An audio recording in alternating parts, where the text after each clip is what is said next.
Hi there, this is Kristen Cooper, Certified Mortgage Planning Specialist, and wanted to walk through the benefits of being able to purchase in this market. I think there's a lot of information that people are not aware of and don't take into account because they don't know to. And so, really wanted to just kind of show the current market and the opportunities in this market for those that are in a position to be able to purchase. The first thing that I wanted to start with is showing the different trends within housing. And I think this is really important when making a decision because a lot of people could be looking at the housing right now and say, oh, prices are down. It's not a good time to buy. But understanding the opportunity right now and why there's an opportunity is really important. So this shows over the years the trend of how housing works. It's called seasonal housing. And what that means is that during the months when it's warmer weather or when the kids are out of school, you can see the inventory picks up because that's when most people want to make a move. Now, during the times where there's holidays, kids are in school, the weather's not so great, more people fall off because they don't want to put in the effort into those type of market conditions. And so you can see here, that's when we see that you get better prices on homes and more room for negotiations. And then we're back to where more buyers are back in the market. So it always follows this trend to where we see seasonal adjustments. So it doesn't mean home prices go down. It just means that less people are looking at buying homes due to those conditions, which is a great opportunity for those that don't care about the weather or don't have kids maybe that come into equation or staying in the same school district, those type of things. There's really great opportunity to be able to get a home at a lower price as well as negotiations. So important to understand the home price index when you're looking at these different things and how that comes into play. The one thing also to consider is interest rates. So we know that interest rates are going to come down in the next year or two, and that's going to have an impact to how many people are out looking at property. And it said that for every 1% lower in rates, there's 5 million more buyers that can afford to purchase. Now, all of them are not going to purchase, but you see a huge uptick of buyers in the market when interest rates drop. So, what that means is if there's more buyers and we still have low inventory because you can't just create new housing out of the thin air, then that's going to drive up more demand. More demand means higher prices. So, we have great opportunity right here when we have these seasonal adjustments. And as interest rates are going to come down this next year, and we're going to be going back into these uptick. Not only are we going to have the uptick because we're out of the seasonal adjustments of the lower prices, lower interest rates are going to cause more buyers, which means a couple things. That means you're going to have less negotiating power. You're probably going to have to offer over asking price, maybe removing what we call contingencies and things like that. But if you're looking to sell and buy, and you need to sell in order to buy, which is called a contingent offer, you're less likely to have your offer accepted when there's more demand because it's an added layer of risk to the home that you're wanting to purchase to that seller because your home has to close in order for theirs to close. So if they have two offers, same offer or close to, and the other one does not have to sell, they're going to pick that offer over yours. So if you're looking to sell and buy, you want to do that in a market where there's more negotiations and they're willing to do that, which is going to be more elevated rates, seasonal times, things like that. Things that you want to consider for sure. Now, if you're looking to just purchase, and you don't have to sell, you want to consider rent versus buy. Now, most people, you're still going to have housing unless you're fortunate enough to maybe save a family and be able to save right now. So you want to look at rent versus owning. And what does that mean? There's a lot of different factors that you have to take into account, such as tax benefits, how much you're going to gain in what's called appreciation, which is how much the home value goes up year over year. And so elevating and looking at these things are really important.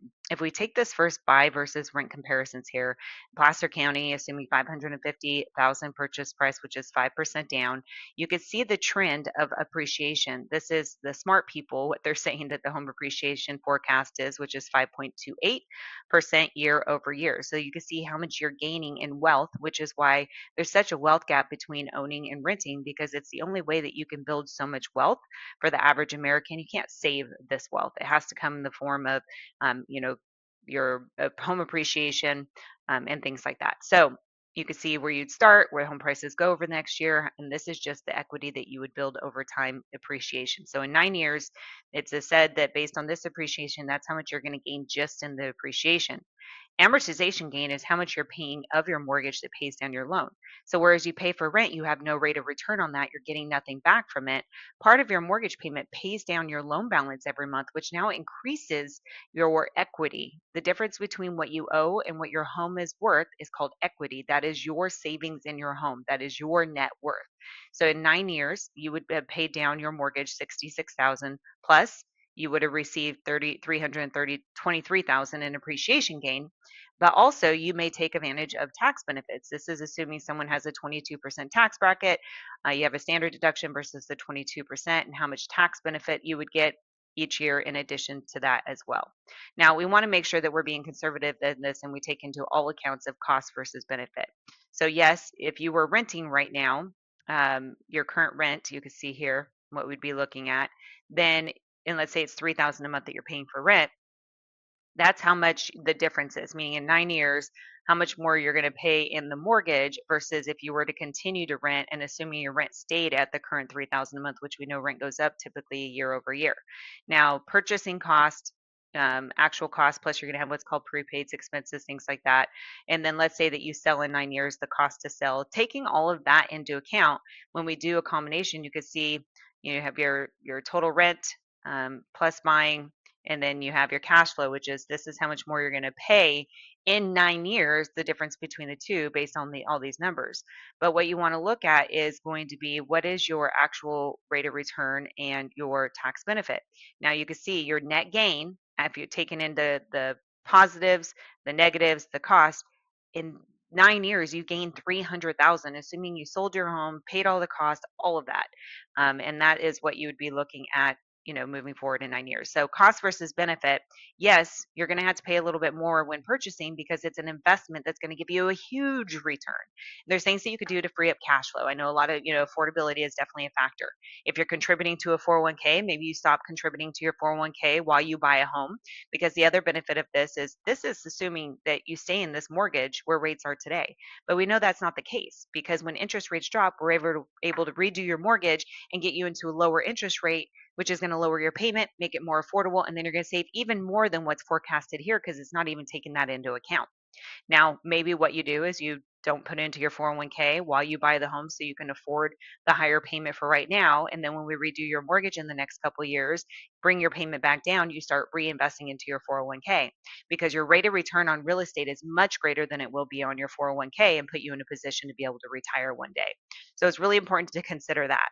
The other thing that you want to consider is the cost of waiting. You may say, okay, well, I'm going to wait until interest rates drop because it's going to be more affordable. But did you know that as rates come down and home prices go up, it actually costs you more over time by waiting? Because although you're going to get lower interest rates, your loan is going to be higher because that same home today is going to be higher as the prices come down and appreciation goes up. So this shows you that just in 1.5 years, if you take that same price home and you were paying the rent that we had talked about, 3,000 versus the owning, and how much it would cost you to wait and purchase, even if you weren't paying rent. If you were to purchase that same home and wait 1.5 years and rates drop, you still would be paying more. Meaning, if you bought today, you're going to save almost $40,000 today, even with the elevated rates. Again, this doesn't even take into account the fact that you get to redo your mortgage in the future, lower the payment, and save even more. This shows you here just the home prices if you were to buy now versus if you wait a year and a half based on the forecasted appreciation. You're going to be looking at now paying that same $550,000 home. You're now paying $593,000. So yeah, sure, you may, let's say interest rates come down, you may be able to save, a little bit of money in your payment, what it would look like right here, but really you don't, because again, when the interest rates come down in the next year and a half or two, you get to redo your mortgage. So even if you got a rate today that's higher, when rates come down, you still get to take advantage of the lower rate, and your loan balance is going to be so much less than what it would have been by waiting, because now you have a higher loan. So when you look at the numbers here and you say, okay, if we wait until rates come down, you can see the rates are coming down, over the next year and a half, what we're estimating. And then you look at your payment, sure, your payment's going to be, total expense. Here we go. So here's your payment today. And then if you waited, sure, your payment might be a couple bucks less, but you now wasted this much time in rent. So if you take your rent times this many months, that's how much you wasted that has no return. And you lost all the appreciation gain that you would have had in this time in the year and a half. So a lot of people think it makes sense to wait. But if we can find a way to be able to help you afford the mortgage, maybe we're paying off debt instead of putting more money down, maybe you're reducing your 401k, we can come up with some alternatives to help you free up more cash flow so that you can start taking advantage of this huge appreciation and not miss out on this $300,000 gain. It's just like compound interest. The quicker that you do it, the quicker you're going to be able to build wealth, because each year that you wait, as you can see, you're missing out on all of this and it becomes more expensive for you to be able to buy in the future over time. So I'd love to look and see what are your plans. I'm never going to tell you that you need to buy. I don't think that everybody should, but I think that it's really important that you see where you are and if there's an opportunity for you to free up enough cash flow for you to be able to purchase a home today, and whether you purchase it and maybe rent out a room or two, and that way it gets you into a position that you're at least owning the home and building equity. There's a lot of things that we can do.